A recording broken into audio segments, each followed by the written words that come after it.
Before diving into this incredible story, consider subscribing to the channel and hitting the bell. Every story here has something to say, and you won't want to miss a single one.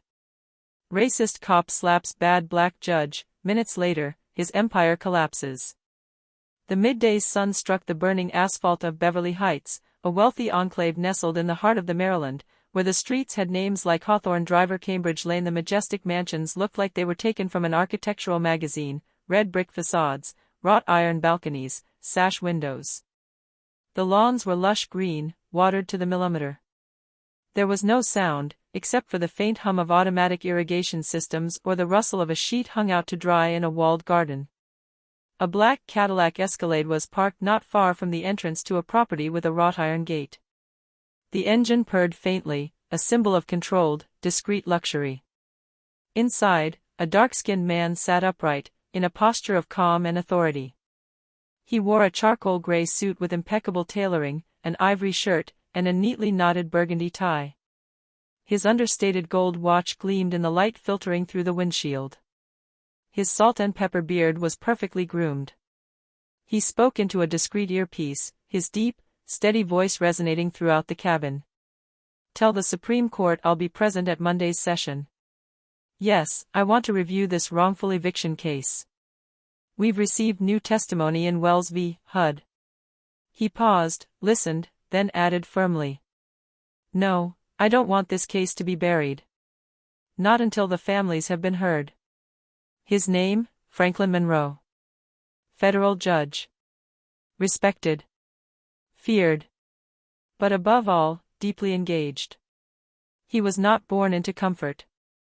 He was raised in Baltimore, raised by a nurse mother and a mechanic father. Brilliant and hard-working, he had won his first scholarship at 15. He had studied at Howard, then at Yale. He knew the halls of power as well as the halls of community courts. He had chosen to live in Beverly Heights not to impress, but to offer his family, now scattered, a haven of peace, far from the tensions and tumult. He believed, perhaps naively, that certain neighborhoods bought respect. But that day, reality was about to knock on his window. Literally. A police car sped by, its tires squealing briefly against the smooth asphalt before coming to an abrupt stop about 10 meters from the Cadillac. A short blast of a siren cut through the calm, aggressive, intrusive air. Then the door slammed sharply. Officer Darren Whitaker stepped out with a determined and firm expression. He was tall, muscular, arms outstretched as if he were permanently carrying an invisible tension. Jaw set, hard gaze hidden behind dark glasses. He walked straight towards Franklin Monroe's vehicle as if he were about to arrest a notorious criminal. He hadn't checked the plates. He had not requested radio information. He had simply seen a black man alone in a luxury car. And that was enough. Arms crossed over his bulletproof vest, he inspected the car suspiciously. His right hand, tense, was already brushing against the baton on his belt. Then he knocked violently on the window with the flat of his hand. A dull, sharp noise that startled a crow perched on a mailbox. "Get out of the vehicle immediately," Officer Whitaker said in a harsh, authoritarian voice, his expression tense and lacking even a hint of politeness. Franklin Monroe, his hands still on the steering wheel, slowly looked up at the police officer. His gaze, calm and collected, expressed neither fear nor anger, but deep resignation. "Hello, officer. Is there a problem?" he asked in a measured, almost gentle voice, as if simple respect should be the basis of all exchanges. But Whitaker did not respond with the same courtesy. His face creased into an expression of mixed distrust and disdain. "Is this vehicle stolen? Or did you find this suit on a bench?" he spat. "Give me your papers. Quickly." The tone was dry, laden with innuendo, a mixture of defiance and obvious suspicion. Franklin frowned, marked by this gratuitous aggression. "They're in the glove compartment. Can I take them?" He had barely finished his sentence when Whitaker shouted, "Don't move. Hands on the wheel." The order left no room for discussion. It cracked like a whip in the hot afternoon air. Without waiting, the police officer abruptly unlocked the door, yanked it open, and then grabbed Franklin by the arm with a firm, merciless grip. He pulled him out, ignoring the dignity of the man in the suit. The violence of this gesture betrayed a hatred deeper than mere police suspicion. Then, without warning, Whitaker raised his hand and slapped him hard across the face. The slap erupted in the street like a detonation, echoing off the silent walls of the wealthy houses. The sharp sound of the slap resounded, like a blow struck not only at Franklin Monroe, but at everything he stood for: authority, justice, dignity. "I'll teach you some respect," Whitaker growled, his breath coming out of his chest, his eyes filled with icy contempt. "Who do you think you are in this car?"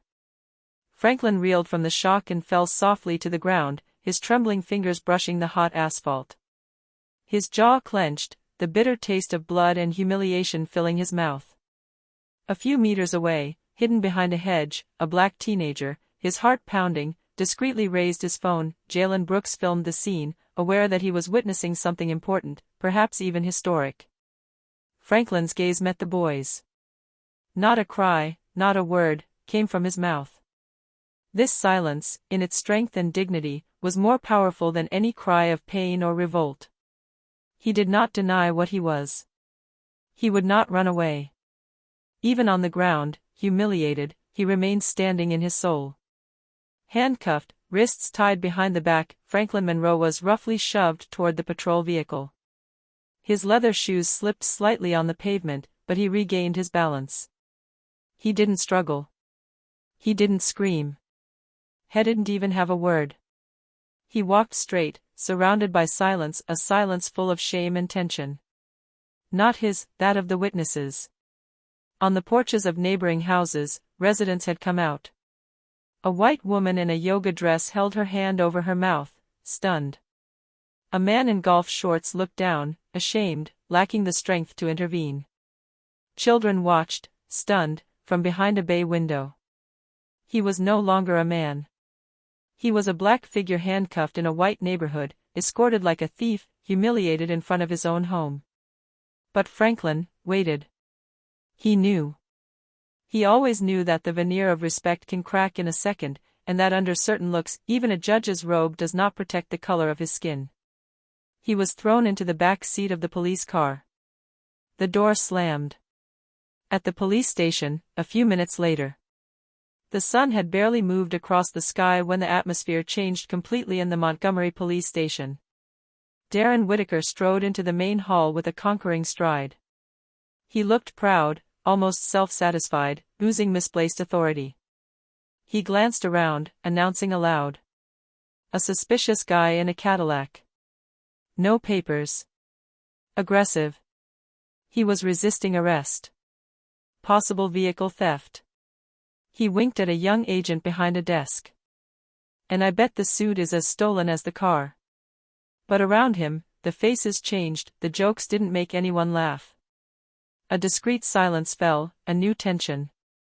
Some officers recognized this face.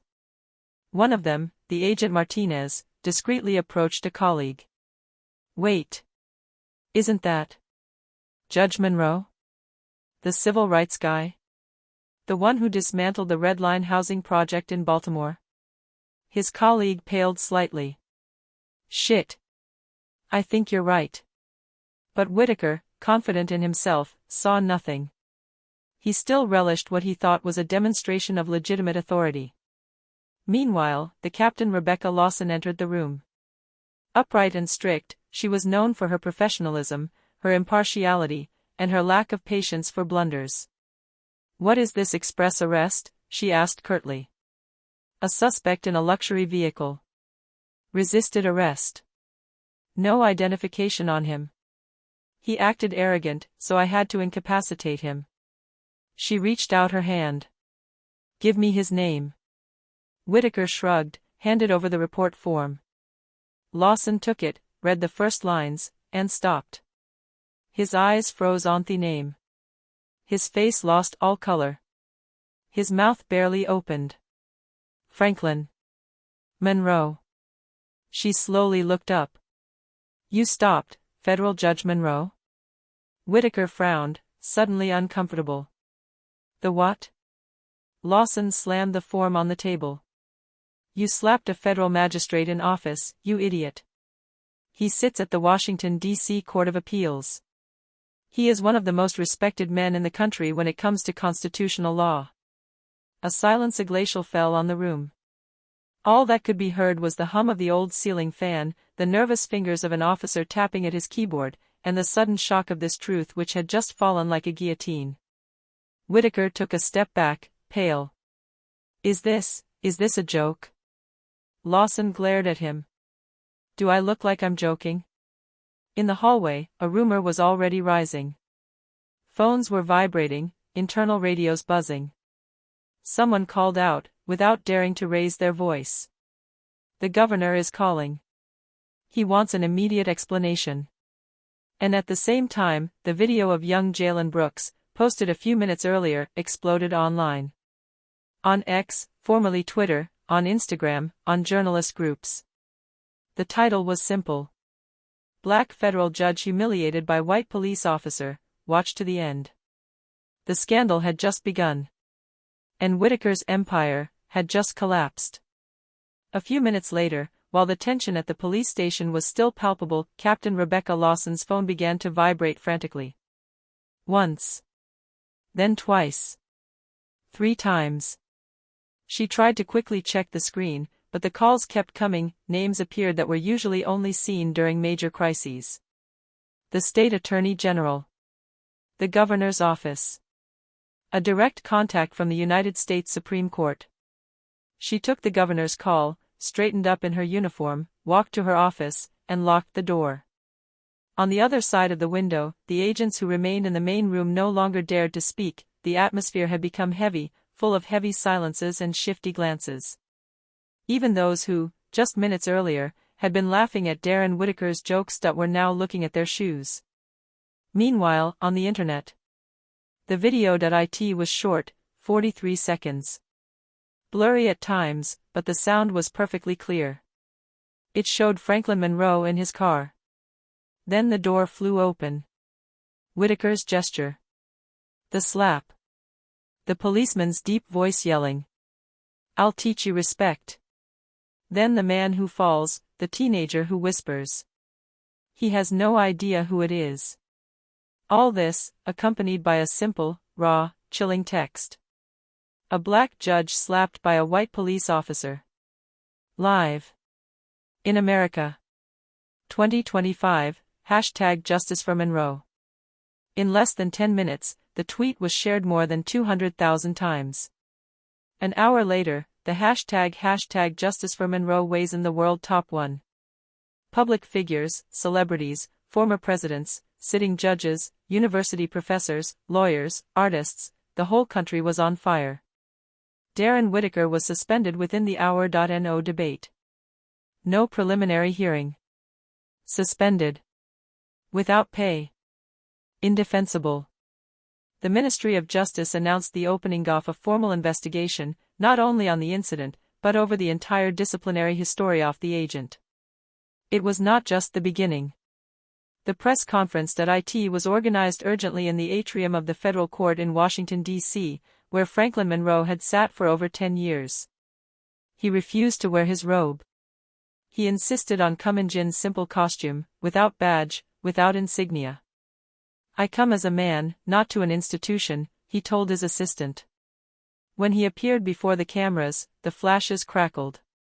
His face still bore the visible traces of the slap, a pronounced redness on the left cheek, a barely split lip, but above all, a look intact, straight, powerful, without trembling.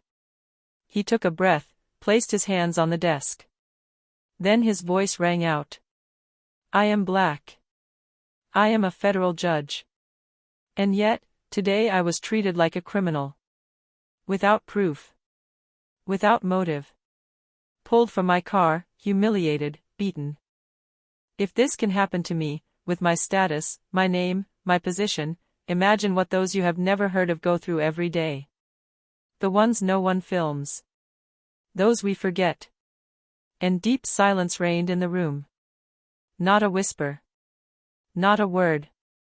Just the weight of the naked truth. The repercussions were dazzling. Ron Pushpin, the mayor of Montgomery, declared in the following hours a state of local judicial emergency. He hangs up all non-urgent procedures to focus attention on the reform of police behavior. A solemn statement was issued. When justice itself is brutalized, the entire rule of law falters. Ron Pushpin, a special commission on police abuse was convened by the Maryland State Congress. It included judges, citizens, survivors of police violence, and community leaders. Ron Pushpin, more than 22 dormant complaints against Darren Whitaker were reopened in the following days. Some were 5 or 6 years old. They contained damning evidence, documented racist remarks, hidden videos, disproportionate use of force, falsified reports, threats against minors. Ron Pushpin, several of Whitaker's colleagues, until then covered by the institution's silence, were suspended as a precautionary measure for passive or active complicity. Direct superiors were summoned, and voluntary departures began to follow one after the other. Ron Pushpin, the video became a global symbol. It was translated in 12 languages, relayed in 47 pays, commented on political analysis programs in Europe, Africa, and Latin America. Jurists from around the world praised Judge Monroe's dignity, his silence on the ground, his posture during the conference. All this became a moment in history. And while public opinion was inflamed, while political leaders followed one another on television sets, Franklin Monroe remained discreet. He refused talk shows. He didn't give exclusive interviews. He didn't demand revenge. He asked reforms. 1 week later, the judge returns. The morning was gray and cold. A brisk wind swept the dead leaves onto the cobblestones in front of the Washington, D.C. courthouse.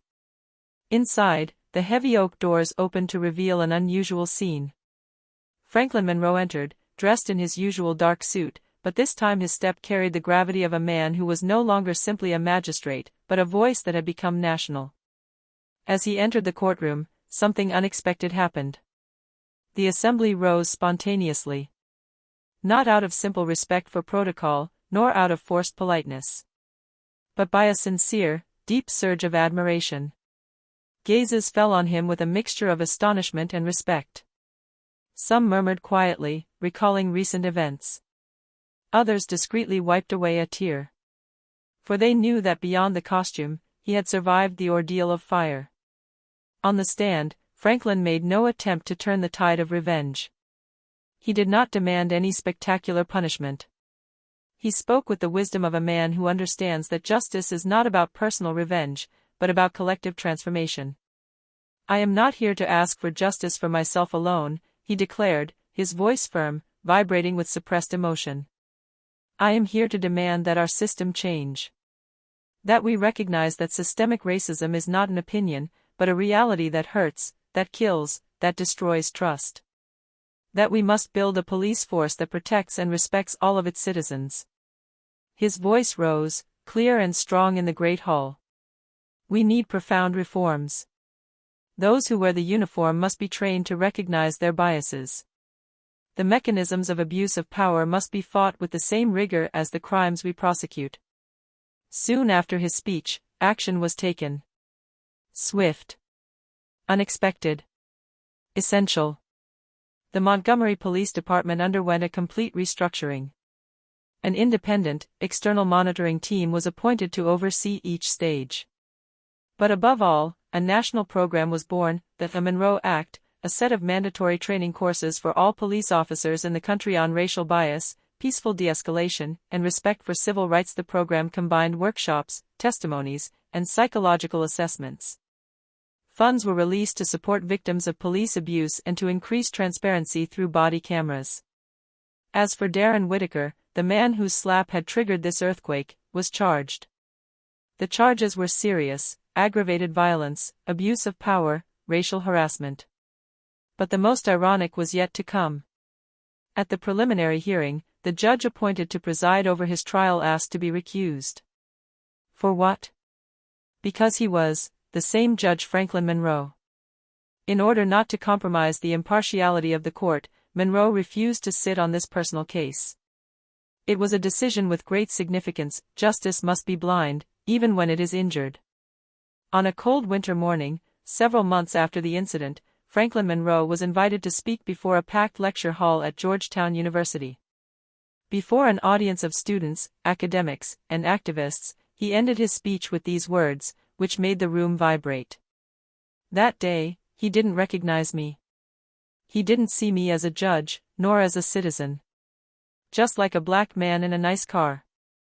It was not my prestige that revealed the truth. It's the camera of a young stranger. It is the courage of witnesses. It is the light, in the face of darkness. At the end, the silence was heavy, then the room rose as one. The applause was long, sincere, and full of hope. For Franklin Monroe had not simply won a personal battle. He had awakened a country. He reminded everyone that justice is not measured by the strength of a uniform, but by the dignity with which we protect the most vulnerable.